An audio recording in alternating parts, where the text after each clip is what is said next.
What the f?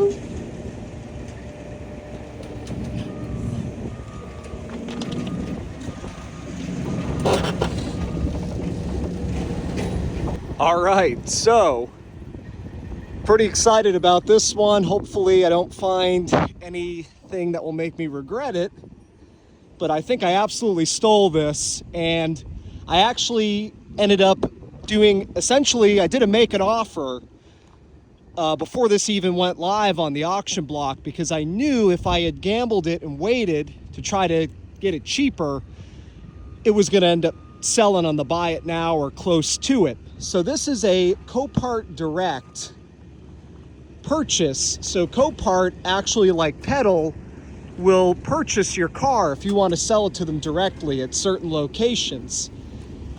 And so I don't know what they paid the folks who sold this to Copart.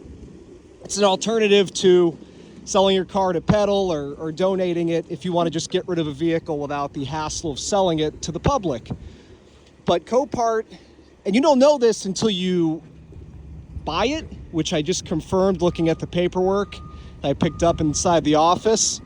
But I could kind of tell, because when Copart does these Copart Direct, when they sell vehicles on their platform that they purchase themselves, it's usually a weird buy it now number, and they always have a buy it now. So this got listed over the weekend with a buy it now of $1,247. And I've seen Pedal do that as well, but that was kind of a dead giveaway to me that this was a Copart Direct vehicle. And this is a 57, I believe it's 57,000, somewhere around there, actual mile Roadmaster, and a 96. So it's LT1 equipped. 94 was the first year for the LT1. So in the Roadmaster world, you got the final year, 96. You've got the LT1, which everybody wants these with the LT1s. Everybody calls it the Corvette engine. Now, if you know, you know. It's not as powerful as an LT1 and a Corvette. There's some differences, but it is a 350 LT1 V8. The earlier Roadmasters, like a 92, would have had just a TBI 350, which not nearly as powerful, but you didn't have OptiSpark issues, which really isn't as big of a deal as people make it out to be. And this being a 96, it's a collector's edition because it was the final year. You get these special wheels, you get that special hood ornament. This is not a limited, this is a base, which, to be honest with you, I prefer. Not from a collectability standpoint, but the base seats are more comfortable, as they often are, versus the limited seats. So anyways, this was a Copart Direct. So Copart bought it, as I said, from the owners. Then Copart sells it on their platform. When I saw this get posted at a $1,200 buy it now, I knew that somebody was going to jump on that with that low mileage before the actual auction day, which would have been this past Tuesday. And I saw this on a Saturday. So there's an option to make an offer, which I did. And I initially made an offer of $600. I figured they would counter Copart, but the app automatically responded saying there was a higher offer. Please submit a higher offer. So submitted $700, and it said there's a higher offer. Somebody was thinking like me that they had to jump on this thing before it was gone. Well, I ended up bumping up my offer to $900, and then finally I was the high offer. And then Monday morning, I woke up and Copart accepted my offer, didn't even counter. So I got this for a $900 offer.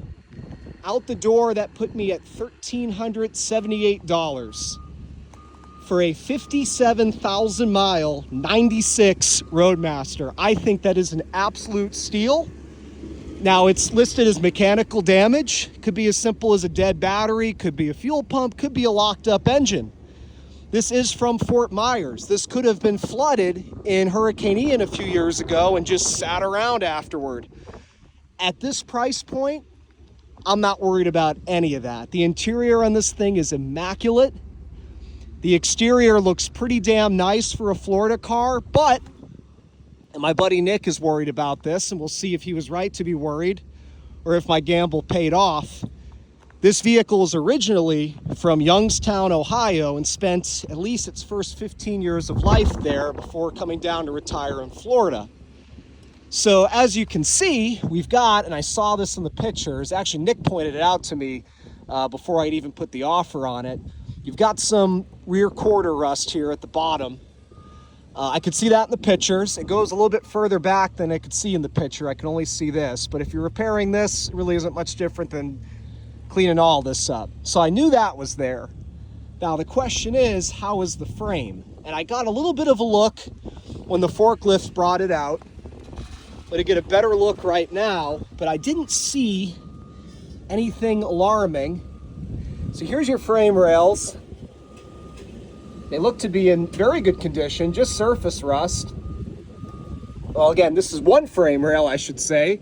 I haven't looked at the other side. Rocker panel, intact, I believe all the way back. Look in the dog leg area as well. But this is my first look at it with you guys, which is how I like to do things. So we got a little bit of surface rust here, but everything's intact with the rocker on this side. The frame looks very good. Again, surface rust. Being a Fort Myers car, that might not even be from its Ohio days. This could have been a Snowbird car from the day it was purchased new. And that could just be coastal rust, Florida coastal rust. There's a lot of salt in the air when you live by the coast. Let's check back here, see how things are looking. Pretty rusty on those tank straps. So if this ends up needing a fuel pump, I don't know how long this has been sitting for. The Carfax shows that the registrations were kept up until 2024, but a lot of people do that just to avoid code enforcement issues in their town, even if they're not driving the car anymore, you know, because the car is in their driveway and they don't want to get a citation from their city for having an expired plate. But if it needs a fuel pump, it would be a good opportunity for me, obviously, to change out those tank straps. But the rear frame rails look very good. Got some surface rust on the bumper mount here, but that can be replaced. Doesn't even need to be, but it can be. Got a tow hitch on here. So far I'm liking what I'm seeing. Now you can see a little bit of rust here in the passenger rear quarter, but just there. Otherwise it's, I mean, this would just sand off and put some fresh paint there, or even some, if you wanted to match it up to the black rocker cover there, you could do black with some truck bed coating. Probably would like to keep it as original as possible, but that'd be an even easier way to clean this up. Just do a nice clean tape line. So things are looking good so far. Now, I will say, I think that rear diff cover's been off before, which is a good thing, sign of maintenance. The parking brake cable looks a little bit crusty. I'd be hesitant to try that parking brake. Floor pans look okay. Again, they've got surface rust, but the frame, the important thing, looks excellent. In the back here, it looks practically brand new. This dog leg here on the passenger side looks very good. Gonna look on the inside here. I'm very relieved because there was always a chance that this thing had a totally rotted out, blown out frame. And that's what Nick was worried about when I was telling him I was gonna bid on this thing, or essentially buy it now. And he said, oh, hold on, you know, it's got some Ohio history. But thankfully, and was my speculation when him and I were discussing this, I said, I think this thing was probably a Snowbird car, Nick. And that appears to be the case. So frame passes the check. We do have some surface rust at the bottom of this driver's door. But, you know, this stuff, oh, okay. All right, Nick, you win. Got some rust in the A-pillar at the bottom there. I don't know if that's common on these Roadmasters or if that's just a unique circumstance with this one. Totally repairable, being that this is body on frame. It has no, you know, structural bearing on this vehicle. It's not like it's a unibody vehicle. So we got, you know, I think, like I've been saying, this was definitely a coastal car that was getting exposed to salt air, maybe even some salt water. Now, like I said, it's possible that this was even flooded in Hurricane Ian and just never cleaned well afterwards, and that's why it's rotting outward. But honestly, if I'm gonna have rot, I'd rather have it there than in the rocker panel. See, the rocker panel looks great, even the spot welds, the frame in that area. Now, what also might be the case with this area here, and I knew this from the Carfax, look how nice the dashboard, the seats, the leather's supple. You could tell from the pictures it wasn't, I mean, this is extremely supple. It doesn't feel like dried out, you know, Florida leather where it gets really tight, it shrinks. This dash pad, when these things see a lot of sun, they discolor and this starts to warp. So I saw all these things in the pictures. The steering wheel's not all falling apart. That rubber steering wheel, whatever it's made out of, vinyl. And of course, the low odometer, actual Carfax verified miles. I was willing to jump on this thing and not even wait for auction day. I think I absolutely stole it. If you know the Roadmaster wagon market, if you got an LT1 equipped with low mileage, you are in the teens on the market.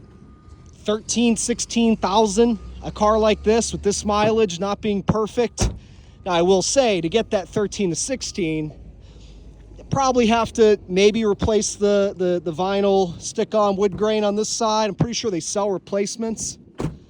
Now what happened here, because I have the Carfax, I ran it before I even bid on it. Back in 2005, this fender was hit. Minor collision, no airbag deployment, vehicle wasn't disabled. But this fender was replaced, and I'm guessing whatever wood grain they used was inferior to the factory wood grain, and it wore off a lot faster, especially down here in Florida. So no big deal, because this whole side realistically needs to be regrained. I think probably, if I had to guess, because this side, the finish is a lot more worn than the driver's side, this was probably in a carport, and the sun was hitting this side and not the other side. But it's still very presentable. You can see obviously the clear coat's been burned off on these upper surfaces, but very, very presentable. Some might even say this is patina. And if this wasn't a real low mileage car, if this was a 200,000 mile Roadmaster, I'd probably just leave it the way it is. And I'm certainly not in a hurry to fix this stuff. I am gonna get this thing garaged promptly. I don't want it getting any worse, but again, it's kind of a vintage looking patina. I'd rather have this than, I don't know, big rust holes all over it or the paint totally baked off of it. It's really just the wood grain. You look at the painted surfaces, and this lighter color, thankfully, has held up. It's just dirty, but the paint's great on it. So somebody at some point, you know, put these goofy looking LED fog lights on the, or I guess they're just spotlights on the front bumper. They put these AutoZone stick-on 1996 letters on the back. I'm gonna take that stuff off. I want this as original as possible. Hopefully I'll find some of the molding inside of it. If not, I'm sure I can source some from a rusted out car in the junkyard. I didn't see the sun where it all starts to fall off. But like I said, look how much nicer this side is. I think my theory about the carport is correct. So let's open her up, get a look at the driver's side. This definitely verifies the mileage. Not that I had any worries about it based on the facts. You can see the armrest isn't all blown out in this door. The door panel's still intact. The switches aren't all peeling. That chrome usually peels off in the higher mileage cars. Very, very minimal wear just in the die on the side of this seat. That's a 50,000 mile seat all day long. Now I do see that same rust in the front here, so I don't think that other side, what I was saying, and I got off topic, maybe they had to repair the A-pillar area when that accident happened and the repair work didn't hold up, but I see it here too. I don't know if that's a common issue with these, but that's really not a concern for me. Again, I'd much rather see rust there than blown out rocker panels or a really rusty frame. The frame on this thing is excellent, in my opinion, for the year. And having been in Ohio for the first 15 plus years of its life.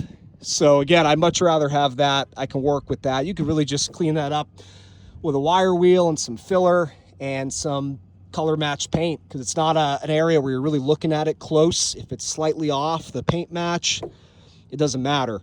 Look at the condition of the carpet. I could see in the pictures how this carpet still had a bit of that carpet fiber sparkle to it. Parking brakes on. I guess we'll leave it on since it's on the trailer. Even the floor mat has very little wear. The pedals. This is a very, very nice example that just needs some cosmetic TLC here and there. So again, this is listed as mechanical damage. And you got what, 57,516 on the odometer. Looked at the back. I'll get that key out in a minute so we can check in the third row and see if there's any goodies left behind, moldings, things like that.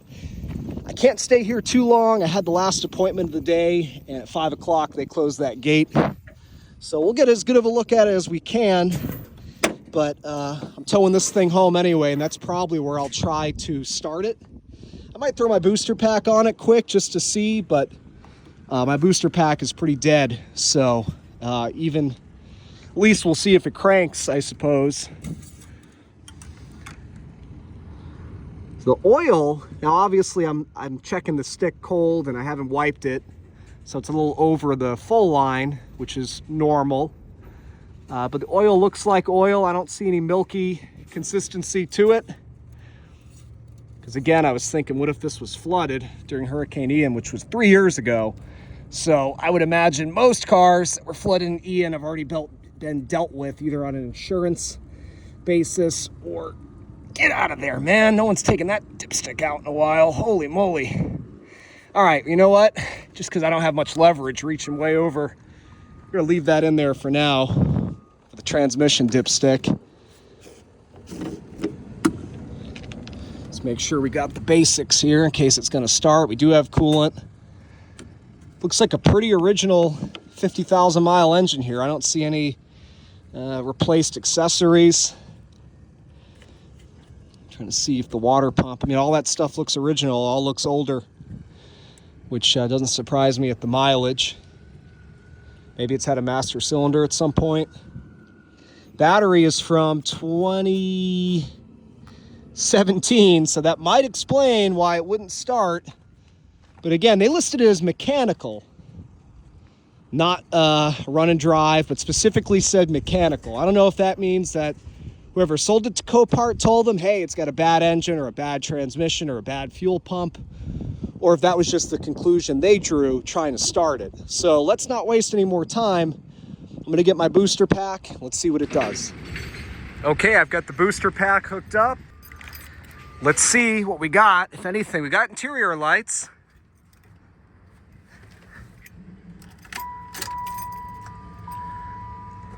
Got pretty much everything lit up. She gonna crank.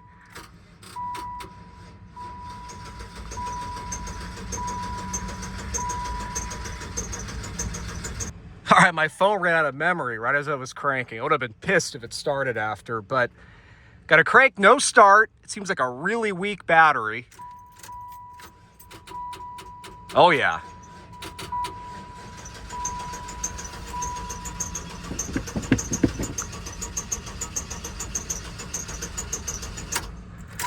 So I don't think I heard any fuel pump, although there's all these idling diesels around me. Let me see if there's a Schrader valve. Again, I've only got a few more minutes, so I gotta pull out of here. Plus I gotta strap it down. I mean, we're cranking. By now it should have turned over. Should have had enough fuel. It's unplugged over here. It's just something off of the master here. I don't know if that's just a... There we go. Schrader valve. Let me see. If there is one, I might have to take off the air box here, and I don't got enough time to do that. The good news is the engine cranks. It's not locked up. It cranks healthy even with that really weak battery. It's not skipping or anything like that. You can see my booster pack's just barely got enough juice. So that's not helping my situation, but I wouldn't be surprised. and I was kind of already banking on needing a fuel pump. So I don't see a Schrader valve. There might be one underneath that air box. The good news is if it does need a fuel pump, shouldn't be that bad to drop the tank with it on the trailer, especially with the way the rear end's hanging off of it. I mean, I can literally, it's like having a lift, lay on the ground, undo the straps, could easily pull that tank out.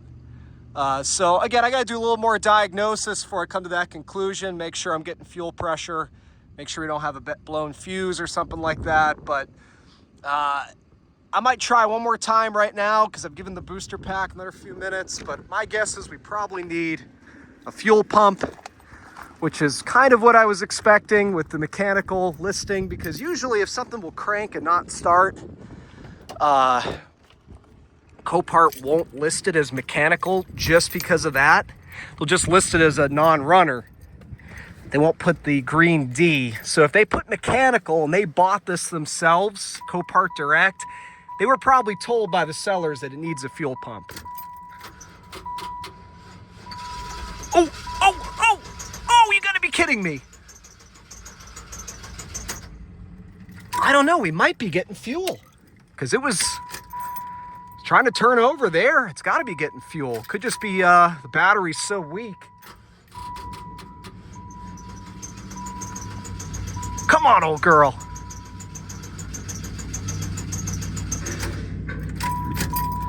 Could be a spark issue with the Opti spark and it's being intermittent.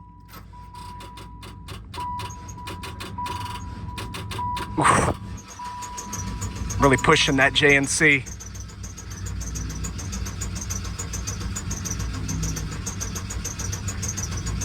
Got a squeaky pulley, that's for sure, even when I'm just turning this motor over. All right, I don't want to beat the hell out of my jumper pack. Now I'm starting to think could be an Opti spark issue because it was trying to fire there, and if we're getting some sort of fuel, then we're probably just not getting spark when we need it.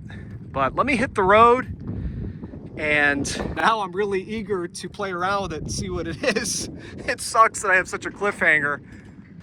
So you can see there's a thunderstorm looming. It's actually thundering at my house. I figured I'd come here and hopefully the weather will hold over here. I've got plenty of good batteries here. I'm gonna swap one in and let's see what happens. Let's see if it's just down on cranking power, not enough to turn it over. You notice the fuel gauge is just pegging out to full. Could be a bad sender, could be a bad pump, could be a full tank, a really full tank. Let's see.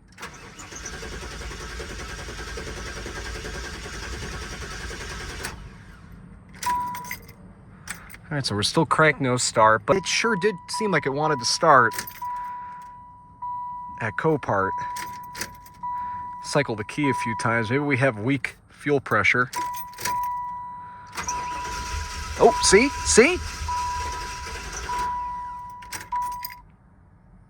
Could be that we're out of gas and the sender's bad, or just what's in there is so bad. Fuel. You can smell fuel.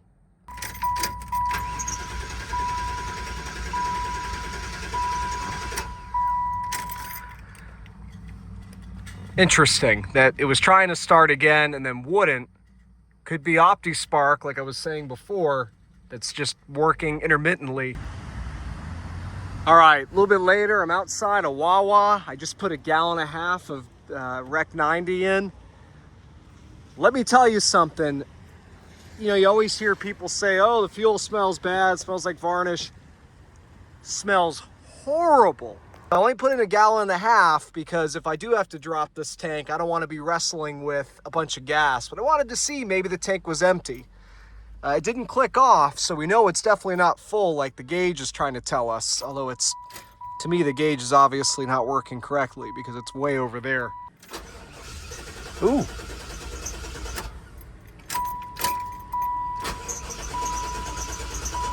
I ended up killing this battery too.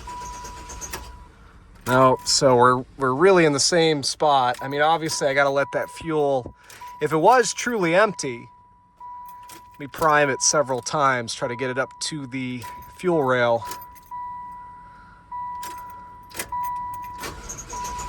Battery's going.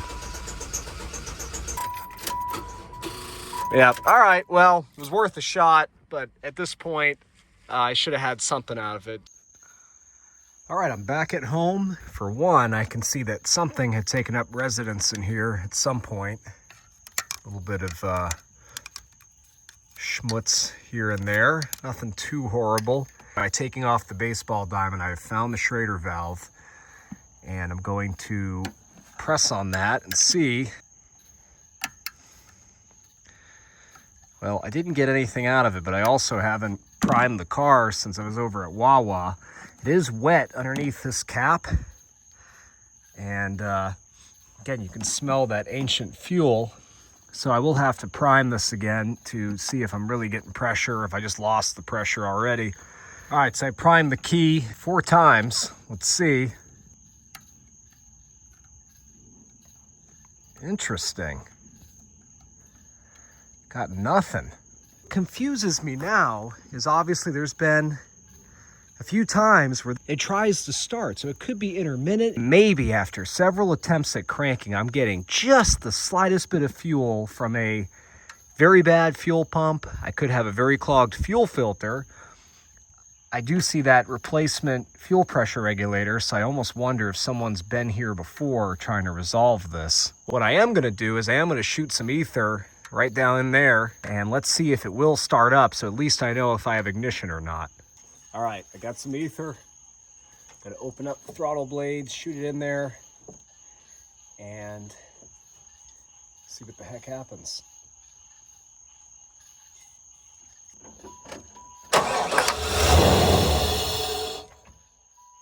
We know we have a fuel issue. We definitely have spark. When it ran there for that brief moment, it seemed really smooth, no tick, no knock. Let's give it one more go here.